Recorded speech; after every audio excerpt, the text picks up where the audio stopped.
Hi, it's me again with CorelDraw Tips and Tricks. This is part 3. And in part 2, we made the cannon, got it all fixed, but now we need to make this shape. This is a little bit difficult, but it can be done. I am going to, you know what I'm going to do? I'm going to take this whole logo.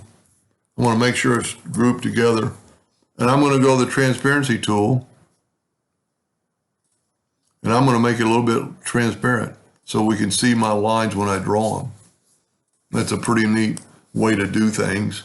I am going to grab my 2-point curve line, 3-point curve line, and I'm going to go from that corner to that corner and then move it to the top of that.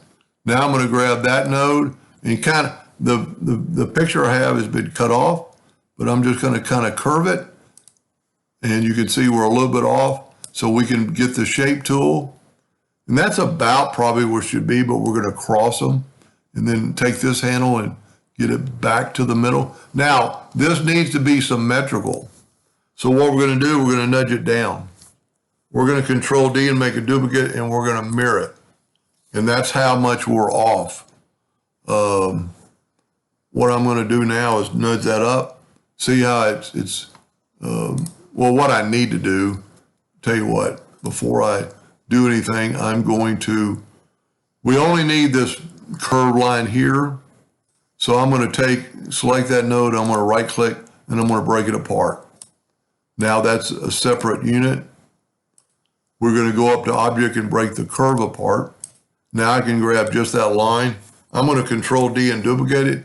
I'm going to mirror it, and I'm going to manually move it to there. Just make sure the nodes are touching. Those don't matter that they're crossed. I'm going to draw a rectangle in case we have a leak.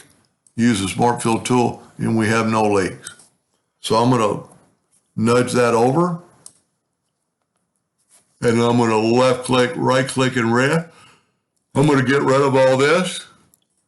I'm going to nudge this back. Or just delete this.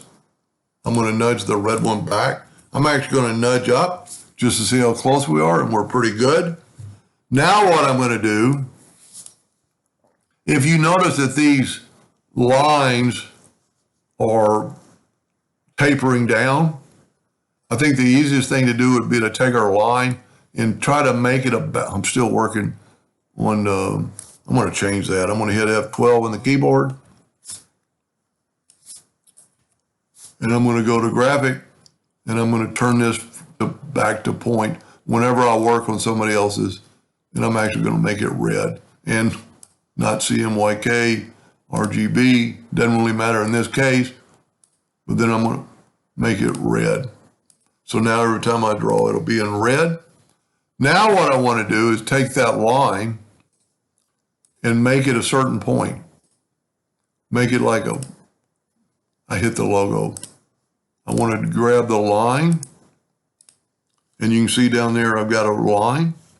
I'm going to make it something other than a hairline. Not enough. That's about, you know, it's not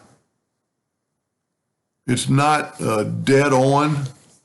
So what we can do, I don't want to reduce it. Because see, it's actually making the line. I'll tell you what, let's do that. Let's put it back to where it was, and let's hit F12, and we can go right here to the position. And see how I brought the line in to where it put the line on the inside of my hairline like I wanted. Now I'm going to take my red hairline. I'm going to go to Object. I'm going to turn the outline to an object. I'm going to left click, right click. And we have a pretty good shape. Now I want to take another 2-point, 3-point curve line. I'm going to try to stay in the middle this time and get that curvature. Trying to stay like kind of in the middle. It's snapping to something, so I'm having a little bit of trouble. I can grab the shape tool now and make that kind of more in the center of the line. I like it. Now I'm going to Control D and make a duplicate of it and mirror it, because I want that same line here. They need to kind of be touching in the middle. So I'm going to take and see, with what I've got to work with, I can't really tell what's what. And we're not, let's do this. Let's take a 2-point line and go through those nodes. So that should be about the middle. Let's take our shape tool, put that on the middle, put that on the middle. That should work. Now we can get rid of that line.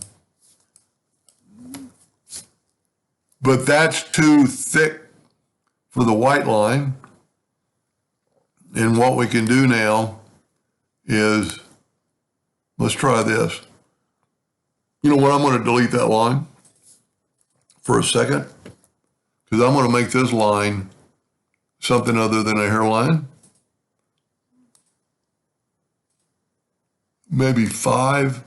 And just remember, if there's not a 5, just type in 5.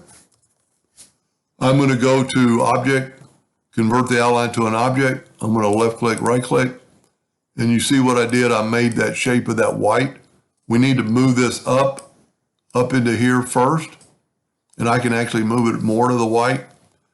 Now, I can actually take my shape tool and move this in and give it a little bit of a taper. Grab them both and maybe put them up. So I've got a little bit of taper to that white. I like it. So now we're going to Control D and make a duplicate.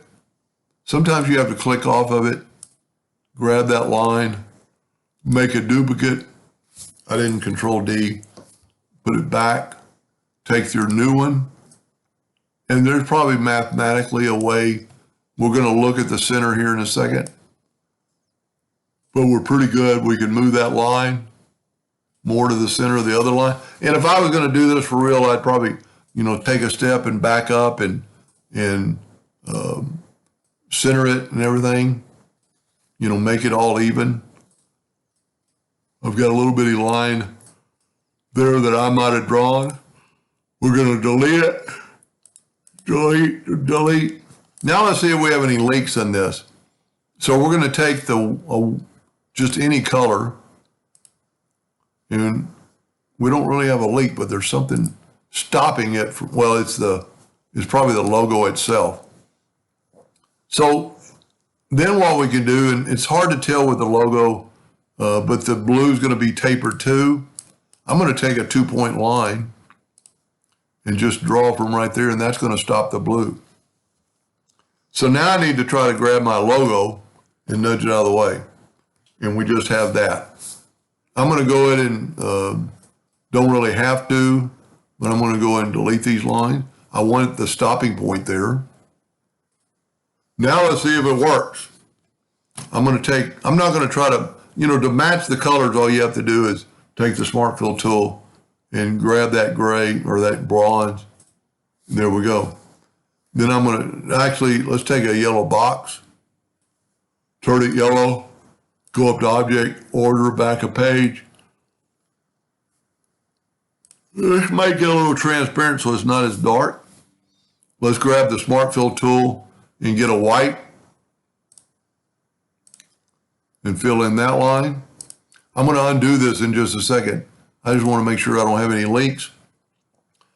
Take the Smart Fill tool, grab that color of blue and put it in there.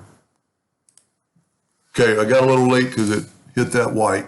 It went over that white. So there's something, whenever you do that, take away the fill and everything. You kind of look, take away the white. Make sure you don't have any leaks right here. And one way to figure out if you got a leak right there, just draw a rectangle around that area. Take the Smart Fill tool. So we don't have a leak there. Our leak's got to be down here. Well, I'm going to take a rectangle. We don't really have a leak, or not there anyway. Let's try it again. Get rid of that. Take the blue.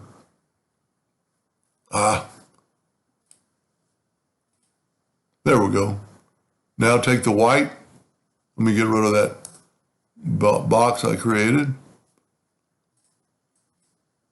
I know this might be a little bit confusing to some.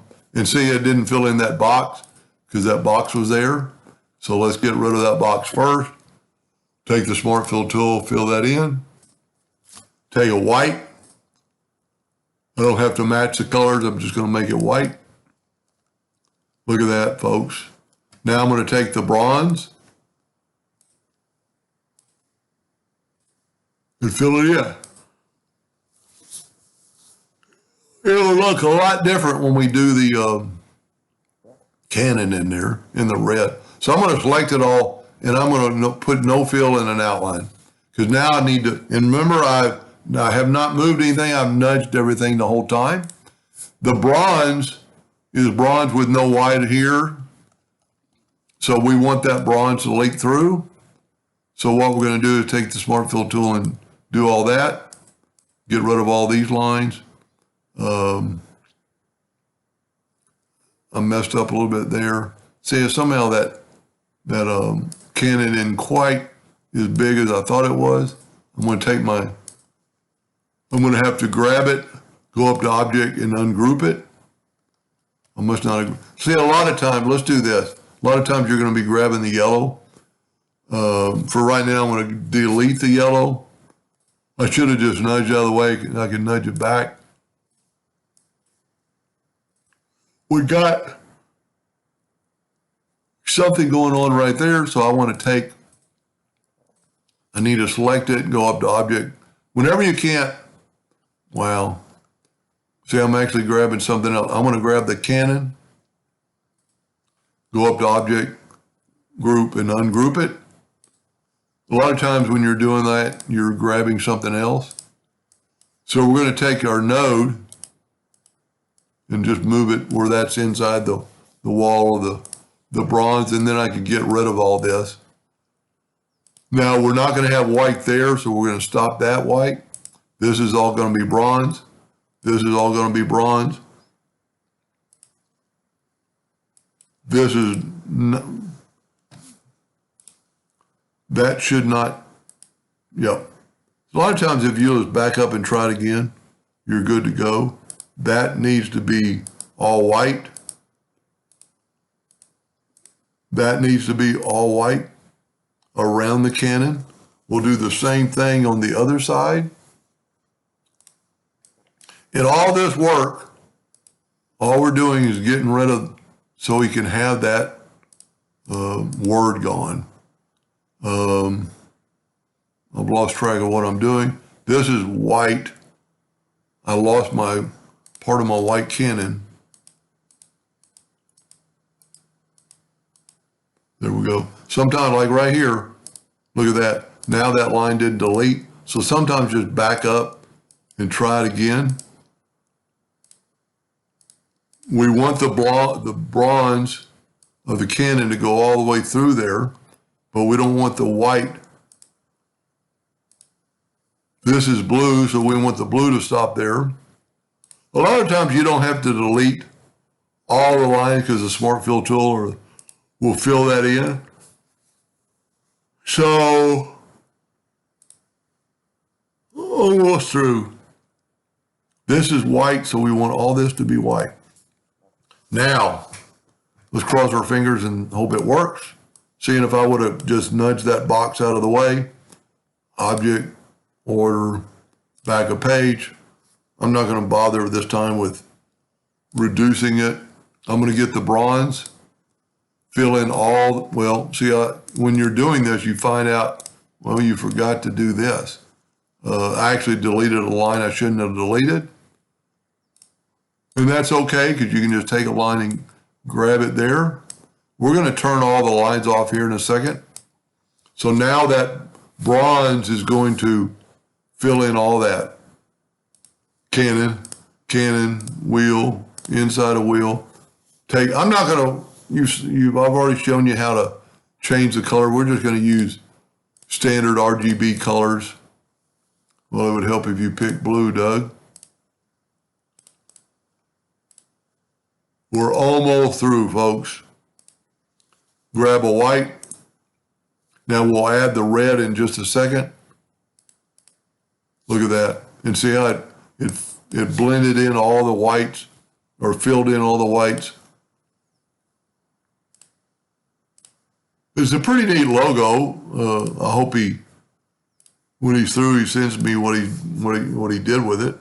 Now you see that this is kind of a red, so now what we're going to do is take a red and fill in this. No, take it back. We're going to fill in the bottom. And actually there's a line I missed right through here. But for right now, I'm going to call that good. And now we're going to take that bronze. And see, once you've got a good color vector, you can always just do this. And you don't have to do that red. Nobody's going to know. But there you have that logo and you could put any word, and it's a good vector logo. Anyway, I hope that helped them a little bit. And thank you for watching.